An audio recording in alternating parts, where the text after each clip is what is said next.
friends, I'm Jessica, and I want to know, have you ever experienced something that you'd rather not have happened? Things like being grounded all week, or forgetting your line in the school play, or canceling your birthday party. Those are all the worst. And I don't know about you, but I wouldn't want any of those things to happen. Now, if I had to guess, I think that another thing you may not want to happen is talking about sex and relationships at church. But you know what? I know that you can handle it.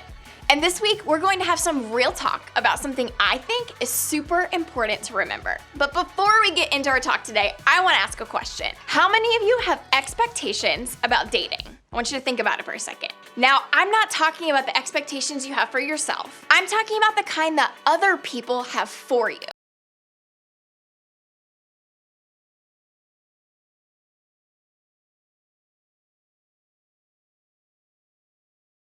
Maybe your parent or your guardian doesn't think you should even be thinking about dating yet. Or maybe your older sibling is telling you to ignore the person who likes you. Maybe your best friend is already planning your wedding one day with your current crush. I know for me, when I was in middle school, all my friends around me were dating. They all had boyfriends and girlfriends and crushes, and I just really wasn't that interested yet because I was focused on soccer and other things I like to do. I asked a few of my friends to tell us some of the expectations they had growing up about dating. Here's what they said. What's up, Jess? For me, when it came to dating, curfew was a really big deal. I had to be home by 10 p.m., and if I wasn't, well, my dad made it clear that it mattered. It was my parents actually coming on the first date that I ever had. We actually ended up having a really good time. If I wanted to date, I needed to have a job. Because my parents would say, if you want to date, you need dating money. I wasn't allowed to date when I was in middle school. Can you relate to any of that? Maybe you had all these expectations given to you about dating and relationships, but they aren't exactly what you want for yourself.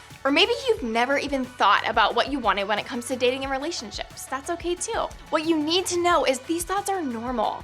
And this series is all about getting to the truth of things like sex and relationships. And one thing that I want us to have real talk about together is the choice we have when it comes to being in a relationship or not. Now, before we go on, can I ask you to do something for me? Think about the plot of every movie or TV show you love that has a couple in it. What do dating and relationships look like there? Maybe they sound like this. Two people start dating and they fall in love and then they get married or live happily ever after, right? Maybe that's even been the way most of the relationships you've seen in real life tend to go. Your parents or grandparents have been married for a long time. Your older siblings are all dating and want to be in relationships. Your group leader is engaged. Maybe your friends all seem to be really interested in dating too. It seems like being in a relationship is something that a lot of people want for their lives, either right now or when they're finally allowed to date. And honestly, that sort of makes it seem like that's the way things are supposed to go for all of us. Like dating and being in a relationship is what you're supposed to plan for. Almost as if there's one path to take and this is it. Now, of course, if you're somebody who is really curious about or interested in dating, this doesn't sound all that bad. But what if you're not? What if you don't really want to be dating? Or you're not sure what you want when it comes to relationships? Or you know that right now, and maybe even always, dating and relationships aren't something you want.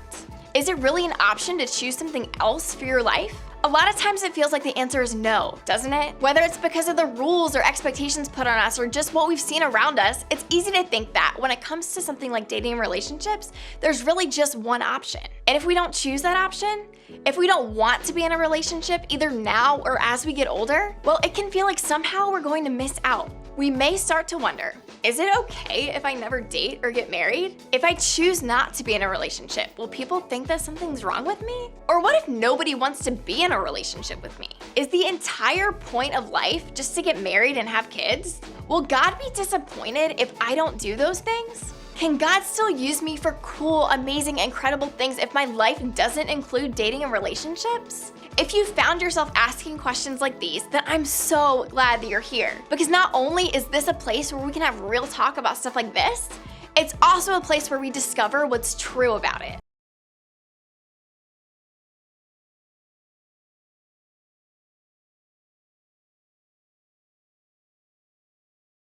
When it comes to pressures and expectations and choices we have about things like dating and relationships, here's what's true.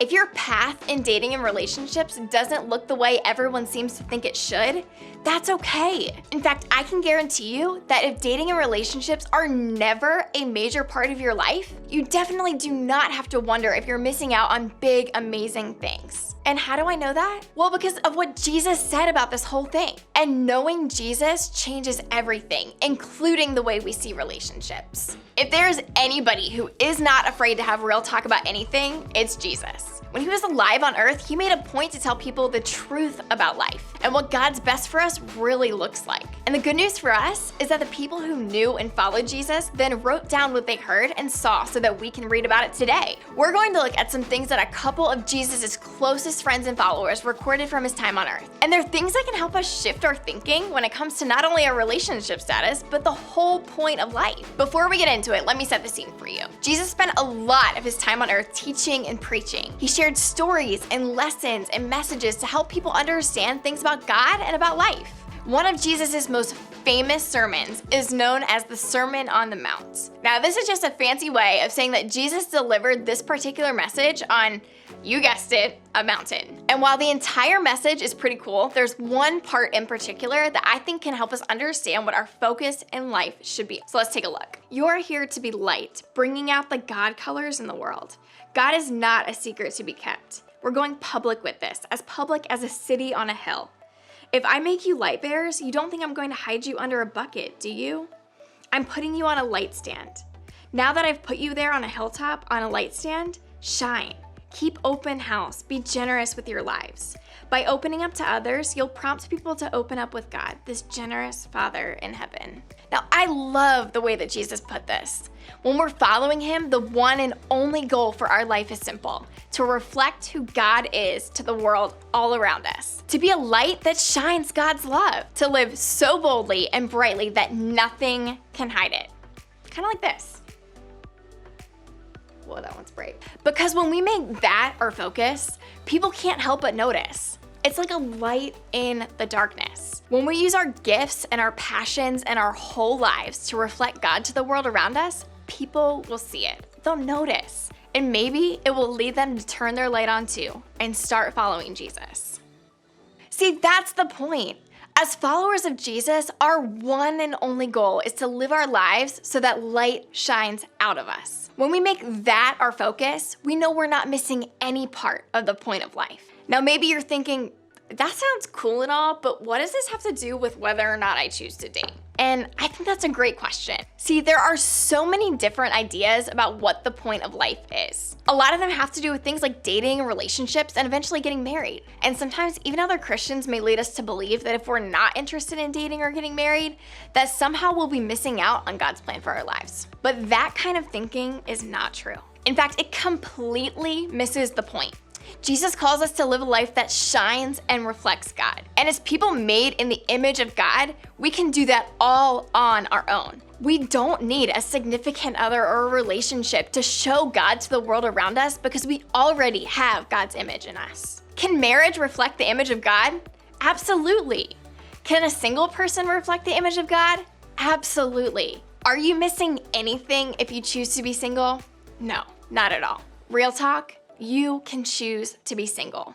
There have been incredible leaders in history that have made a huge impact on the world who were single. Jesus, the Son of God, who came to save all of humanity and who performed miracles and changed people's lives, was single. John the Baptist, who was a prophet that came to tell the world that Jesus was coming to earth, was single. Mother Teresa, who devoted her whole life to serving the poor and won a Nobel Peace Prize for her work, was single. Paul, one of the most famous leaders in church history who wrote a lot of the Bible, was single. God can use single people to do incredible things. And while relationships are a part of life, they're not the point of life. Sure, they can add great things to our lives, but we don't need them to live the full, meaningful, awesome life that Jesus offers us. See, if we're choosing to live a life based on what Jesus says it's all about, then we're choosing the best possible life for ourselves. We're getting the point.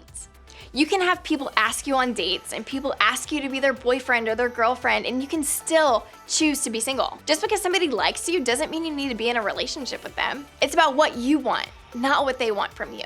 Dating, choosing to be single right now, choosing to be single for a while, or maybe even choosing to be single always. No matter what you choose when it comes to dating or being single, when you choose a life that follows Jesus, you can know that you won't miss anything that God has for you. That's why today I want you to feel confident that you can choose to be single. And when you realize this, you recognize that dating and relationships are a part of life, but they aren't the point of life. The point of life is to reflect God's love to the whole world. And because of that, you have a choice. And that choosing can start right now. You can choose to date when you're allowed to, or you can choose to be single. And no matter what anyone else's expectation of you is, you can choose what's best for you without wondering if you're missing out. Real talk.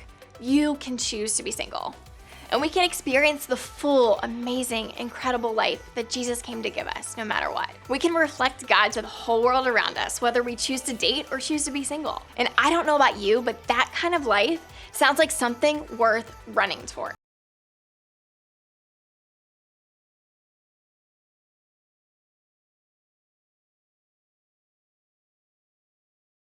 So as you run toward a life that reflects the love of God to the world, here are 3 things I want you to remember. First, you can choose to be single. When we know the kind of life Jesus calls us to live, we can choose what's best for us, no matter what everyone else is doing. So if you don't want to date right now, that's great. And if you don't want to be in a relationship ever, that's great too. You're made in the image of God on your own. You don't need a relationship to complete you. So if you choose to be single, choose it with confidence, because you know you're not missing out on the point of life. You're choosing God's best for you as you go after the real point of life. Next, remember you can have a better outlook if you choose to date. Maybe you aren't dating now, but you might want to one day. And when you do, remembering that relationships are just a part of life, not the point of life, it will help you have a better outlook on dating. Instead of seeing that other person as your whole life, you'll know that they're just a part of it.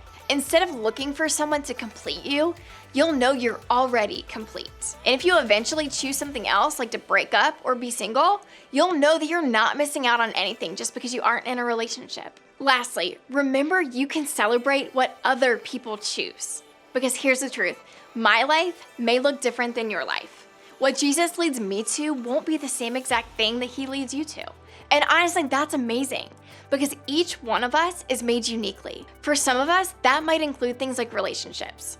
And for others, it might mean choosing to be single. Neither one is better than the other. And while others may make us believe that we should want to be in a relationship, we know that's just not the case. And because of that, we can celebrate what other people choose for themselves. We can be better friends and supporters of their choices when it comes to dating and being single when we see them choosing what's best for their lives. Real talk, you can choose to be single. And one of the best places to keep talking about this is with your group. They'll encourage you to go after the real point of life and shine your light into the world. And they'll also be there to support and celebrate when you choose God's best for your life, whether that's dating or being single. Either way, you can still reflect God's image to the world around you in a big way.